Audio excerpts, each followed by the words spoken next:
Here's everything that happened in this case. Let's try going over the whole incident, beginning with right after the party started. Byakuya had us gather in the dining hall of the old building near the hotel. He was extra cautious about a murder occurring that night because of a threatening letter he received. Therefore, he decided to throw a party so he could monitor us.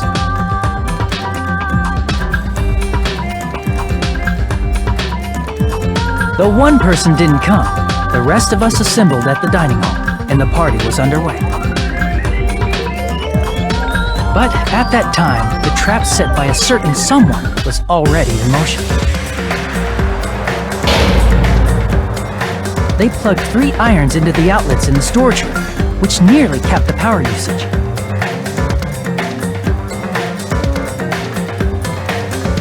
Additionally, they prepared something else that would activate at 11:30 p.m.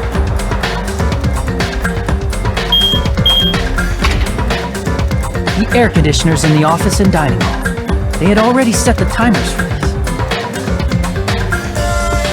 Thanks to the irons maxing out the power usage, the breaker was tripped when the air conditioners kicked on.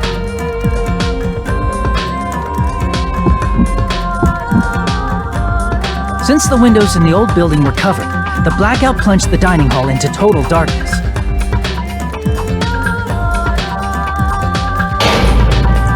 But when that happened, Byakuya took out a specific item that he brought in his case. That item was the night vision goggles. Byakuya was so concerned about a murder occurring that he brought a variety of security equipment with him. When he put on his night vision goggles, Byakuya witnessed a certain someone making a suspicious move.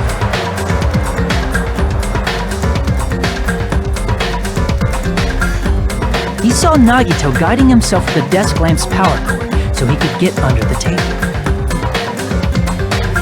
That's right, everything up to that point was all part of Nagito's plan. The murder warning to Byakuya, the source of the blackout, it was all Nagito. While the blackout was happening, someone else, the real killer, began making their move in the kitchen. The killer probably already knew about Nagito's plan, so they knew a blackout was coming. That's why the killer prepared all the items they would need to commit their crime in the dark beforehand.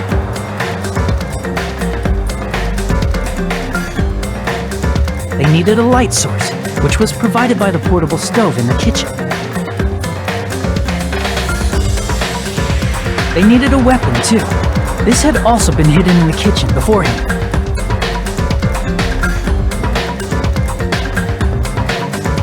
The long iron skewer used in the churrasco dish. The killer hid that inside that meat with the bone in it. With the weapon and portable stove in hand, the killer stepped out into the hallway. First, they closed the fire door in the hallway so their light source wouldn't peek toward the dining hall.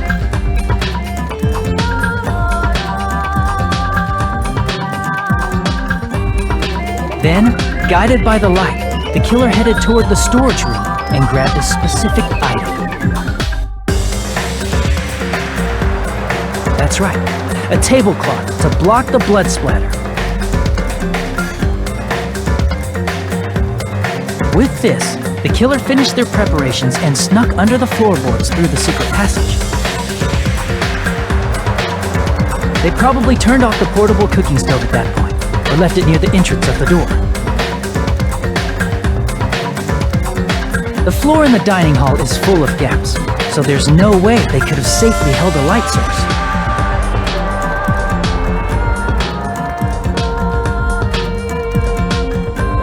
But thanks to the glowing mark they painted earlier, the killer was able to get beneath the table.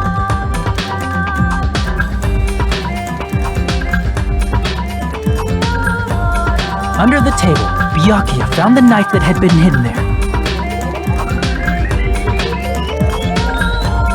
If only he had retreated, he probably wouldn't have gotten killed, but he had to retrieve that knife, and at that moment, the killer lurking beneath the floorboard stabbed straight up with the iron skewer. The killer had been waiting in the dark for the moment when the glowing paint began to move.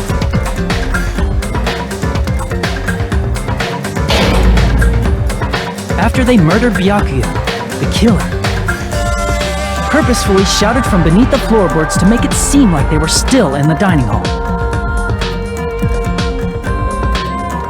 Afterward, they came out from underneath the floorboards and rushed back to the kitchen.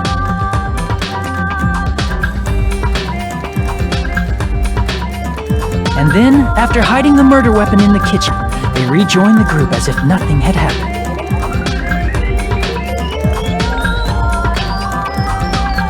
There's only one person who would have been able to commit this crime. Especially if that person is someone who'd think of an unexpected way to hide a weapon inside food.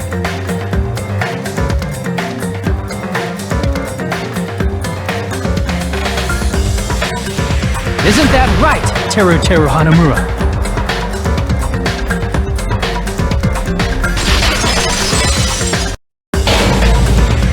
The incident began this morning when Mahiru spoke to Hyoko. Mahiru most likely played Twilight Syndrome Murder Case, the video game provided to us as the motive. She probably wanted to discuss it with someone else who also appeared in the game as a character. Hyoko accepted Mahiru's invitation, and they promised to have a more detailed conversation about it later. However, someone else overheard their exchange. The killer. The killer eavesdropped on their conversation and used their promise to devise a specific murder plan. By preparing a specific item, they planned to manipulate the two's actions. That item was the letters. They sent fake letters to both Mahiru and Hyoko.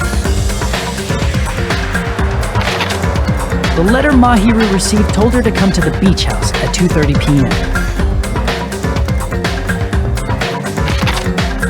And the letter Hyoko received told her to come to the beach house at exactly 2 p.m.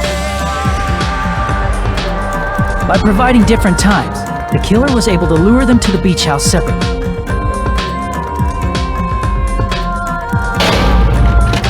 Hyoko totally trusted that letter, showed up at the beach house at 2 p.m., just like it said, and was drugged into unconsciousness by the killer lying in wait. After putting Hyoko to sleep, the killer immediately hid her inside the closet,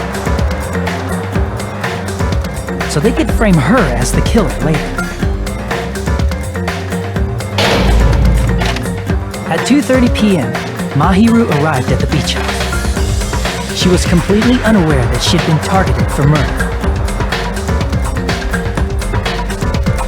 Approaching her from behind, the killer struck the defenseless Mahiru with a specific weapon. The metal bat that was left at the scene of the crime.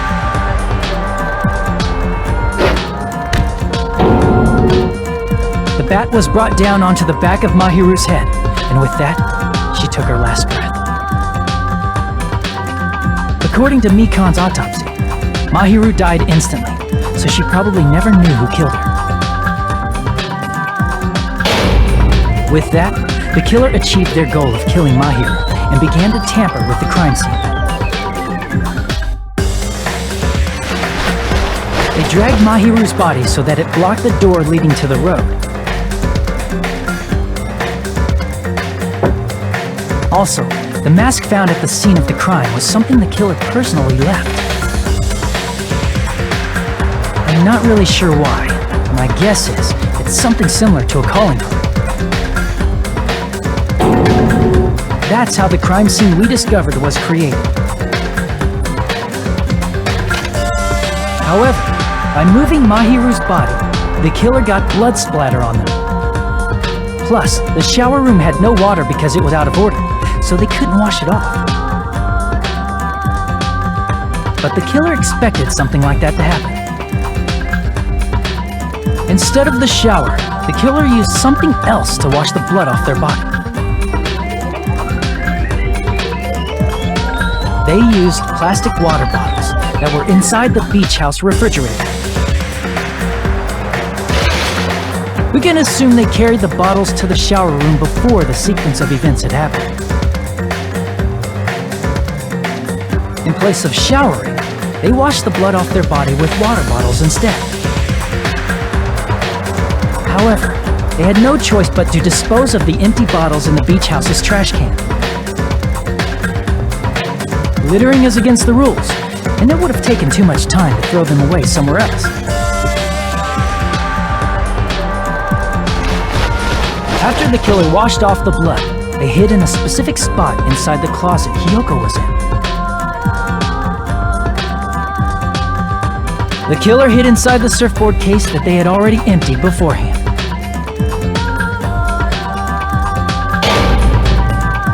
After some time had passed, the sleeping drug used on Hiyoko wore off and she woke up. I can imagine how badly Hiyoko must have panicked when she came out of the closet. I mean, she made plans to see Mahiru, who lay dead right in front of her. From the shock and panic of being considered a murder suspect, Hiyoko fled from the beach house. Because of that, she left footprints in the sand. Everything was a trap set by the killer to frame her. After Hiyoko left, the killer finally came out of the surfboard case and placed a gummy that they brought with them to shift our suspicion toward Hiyoko. Ironically, placing that gummy is what helped clear our suspicion toward Hiyoko. Finally, the killer began preparing to escape from the beach house. They couldn't risk leaving their footprints in the sand, so they escaped the beach house using a different route. The small window in the shower room. However, that window is rather high up and can't be reached easily, which is why the killer used the bamboo sword they always carry with them. The killer took the bamboo sword out of its bag, tied the bag to the sword's handle, and used the sword as a step stool to reach the small window while holding the sword bag in their hand. As long as they're able to reach the window, all they had to do was pull the bag to retrieve the sword.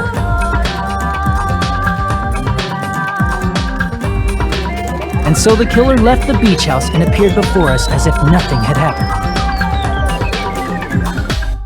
But their wet hair and swimsuit didn't dry right away. There also weren't any towels at the beach house. So when the killer met up with us, they said they had been swimming for a while as an excuse. So how about it? This is the truth behind the incident you caused. Isn't that right, Peko Pekoyama?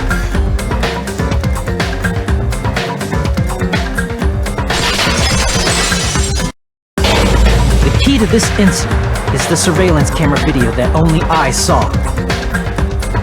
That's why I'm going to start with that to unravel the knots of this crime. When I went to the hospital with Mikan this morning, I noticed a specific thing in the lobby. The incoming signal light on the surveillance monitor was blinking ahead of the scheduled time.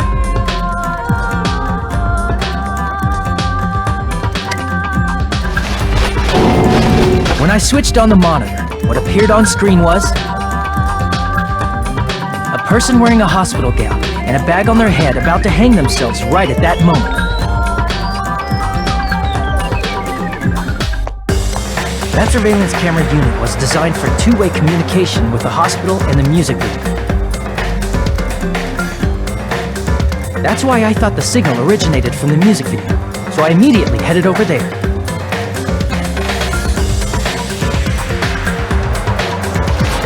But that was the killer's trap. In truth, that video was recorded in a different place. The killer brought the music venue camera the night before and made their preparations in advance. And then, they filmed that video in the hospital conference room. By doing so, they tried to make me think the incident was happening in real time. When in fact, the crime had already been committed by that point. The person in the footage wearing the bag was actually the killer acting as a fake.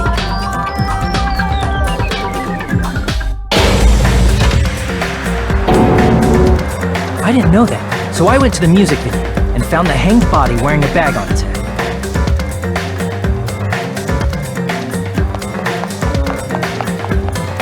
Seeing the body before me, I panicked and rushed out of there to get the rest of you guys. But that was also part of the killer's trap. After cleaning the conference room, the killer was likely watching the music video from outside. And, as if they were switching places with me, they went inside the music video and began working on their last trick.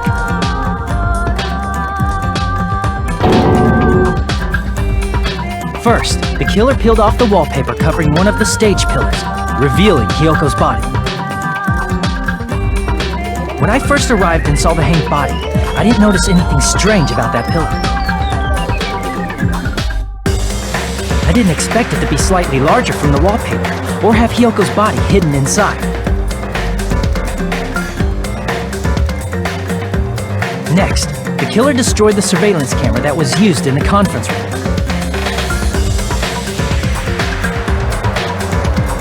After destroying it, they mixed it with what was left of the surveillance monitor found at the crime scene. The surveillance camera the killer used was originally brought from the music video, but when they brought it, they made sure to destroy its monitor beforehand. They wanted to hide the fact that the camera wasn't at the crime scene.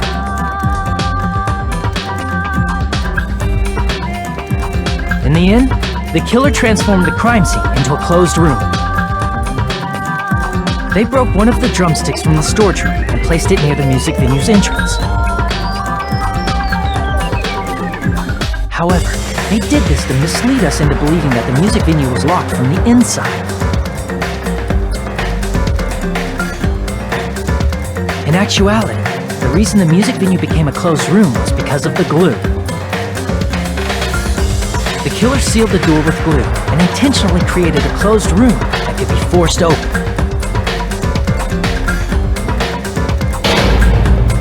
With that, the killer finished tampering with the crime scene and met up with Fuyuhiko. They helped us force open the music venue door, despite the fact that they personally sealed it.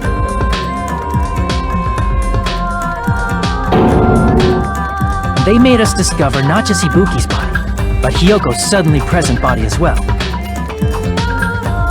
At the time, they pretended to be surprised, but inside, they were probably relieved that their plan worked out.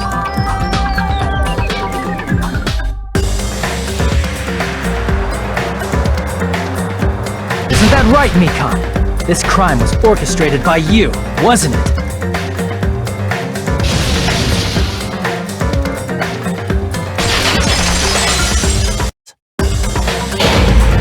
Let's first go over the many tricks the killer prepared before they committed the crime.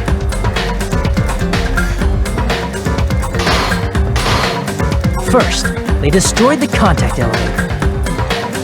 This separated Nagito and the others in Strawberry House from our group in Grape House. Next, they lured Nekomaru out by himself by turning back all the clocks in the funhouse by 2 hours.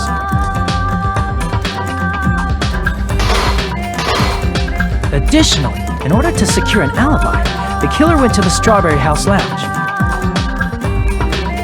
and set the wall clock's alarm to 5:30 a.m.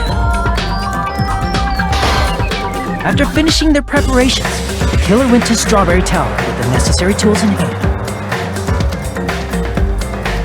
They obtained these tools from the Octagon which you can enter once you clear the final dead room.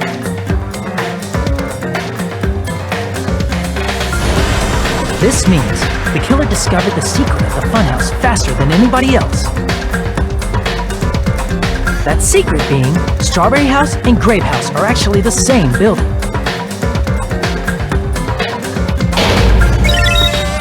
On the morning of the incident, Nekomaru woke up and headed over to Grape Tower for a specific reason.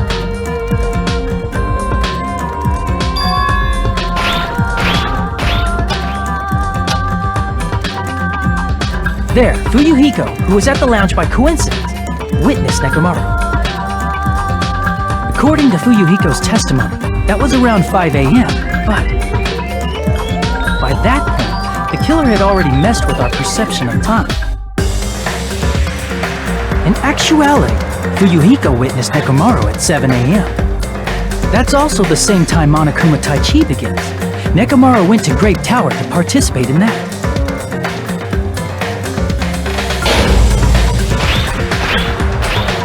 However, because the contact elevator was broken, Nekomaru was unable to go to Grape Tower.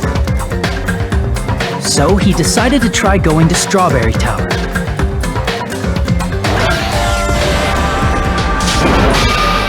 But the killer was waiting for him there.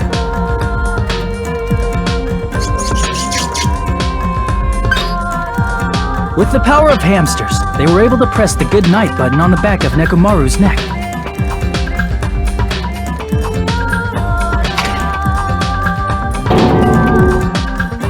This forced him to enter sleep mode, rendering him immobile. From there, the killer began preparing to use the ultimate weapon.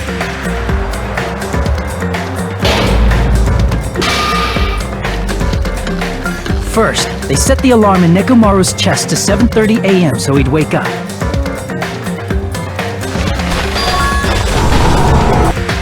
Then they tied him up with a metal wire, tied the tip of the wire into a loop, and hung it on the doorknob.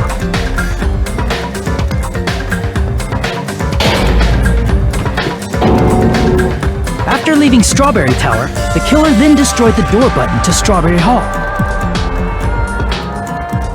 They did this to keep us from entering Strawberry Tower, and to keep us from discovering the secret of the building structure that they used to kill Nekomaru.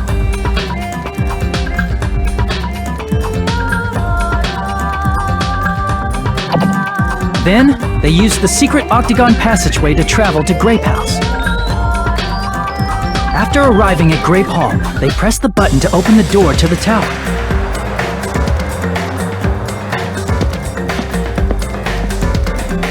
When that happened, the elevator-like floor of the tower began descending.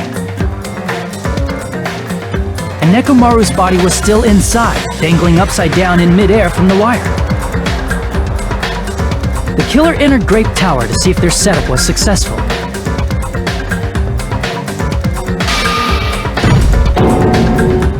And placed a hammer on the floor to look like the weapon, then wrapped a chain around the back door.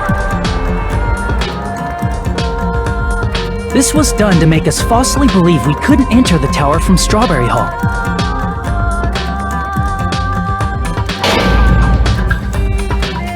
With this, the killer finished their setup and tried to go back to their room using the secret passage, so they could craft their alibi when Nekomaru died from the fall. But something unexpected happened. Fuyuhiko, who saw Nekomaru earlier, was still at the lounge. As a result, the killer couldn't return to their room, and with no options available, time ran out.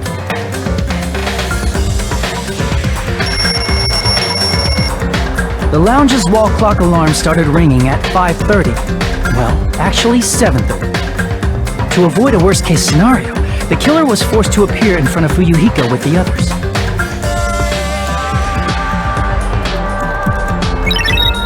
When the wall clock's alarm rang, that was also the same time Nekomaru was waking up.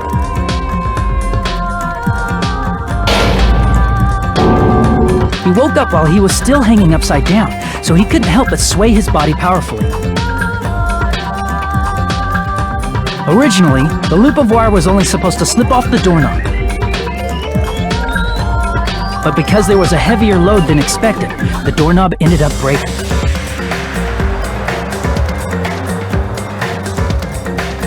Nekomaru fell from the 4th floor all the way to the 1st floor. He crashed into the pillar, which decapitated him on impact, and died. The sound of Nekomaru's impact echoed throughout the funhouse. However, by this point, the killer's plan was about to fail, thanks to the broken doorknob and Fuyuhiko. Meaning, the killer is someone who wouldn't have heard the alarm if they were in the deluxe room. They also wouldn't have been able to return to their guest room, because Fuyuhiko was at the lounge.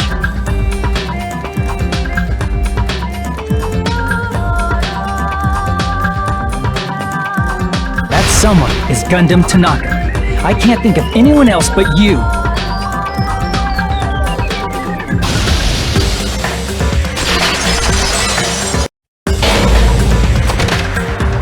The person who actually arranged this incident was the victim, Nagito Komaeda. He kept a specific item inside his cottage that he needed for his plan. Monokuma's special poison, which he brought with him from the Octagon.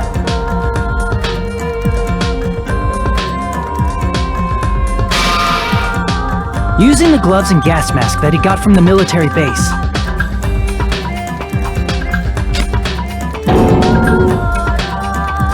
Nagito swapped the contents of a fire grenade he took from the plushie factory break room with that poison. When he did that, a specific item was left as evidence, the blue aluminum seal on the grenade.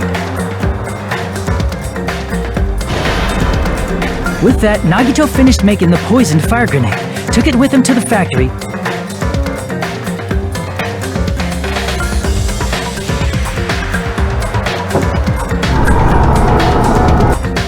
and put it back with the rest of the grenades in the break room.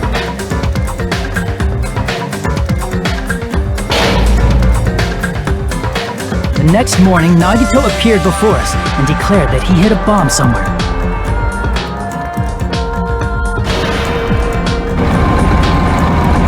While we were looking for the bomb, that's when Nagito headed over to the goods warehouse.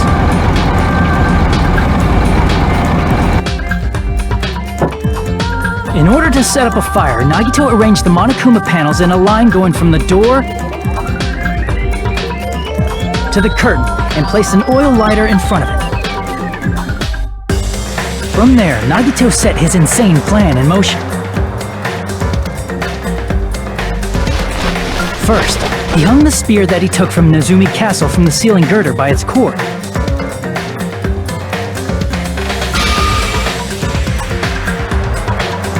Then he tied his arms and legs at the back of the warehouse with rope. However, he burnt off the rope on his right arm beforehand. In doing so, he made sure that only his right hand was free, while his remaining arm and legs were tied up.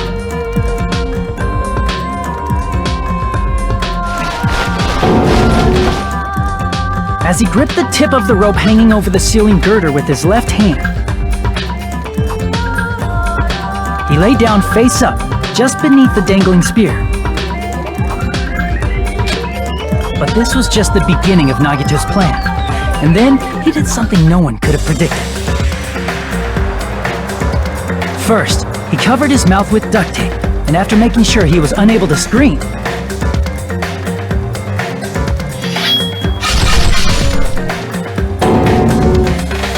he stabbed himself with the knife multiple times in his left arm and in both of his thighs. Finally,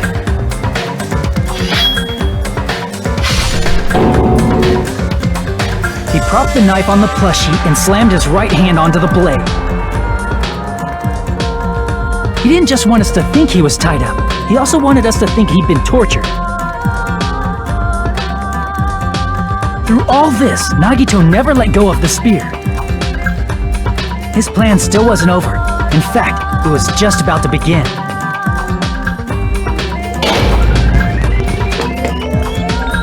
Meanwhile, we finally arrived at the plushie factory and found Nagito's message. After seeing his message, we instantly made our way to the warehouse. But that was part of Nagito's plan. We opened the door to the warehouse, which inadvertently started the Monokuma panel domino effect.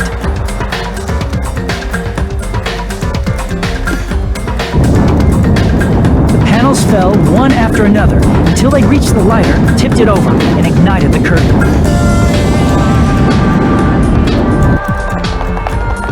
Shocked by the sudden fire, we rushed to the factory's break room to obtain some fire-extinguishing grenades.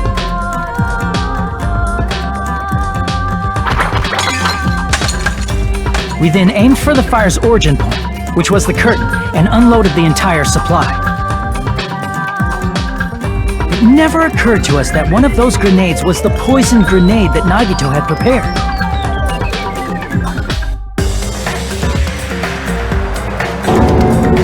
The poison sank to the floor, instantly vaporizing due to the intense heat, and spread everywhere.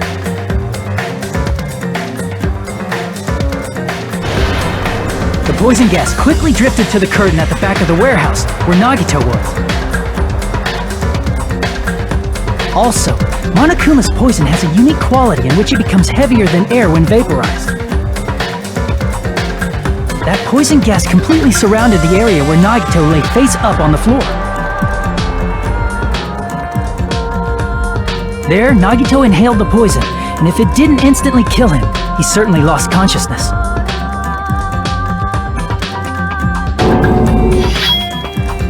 Which caused him to let go of the rope in his left hand, and the falling spear plunged into his stomach.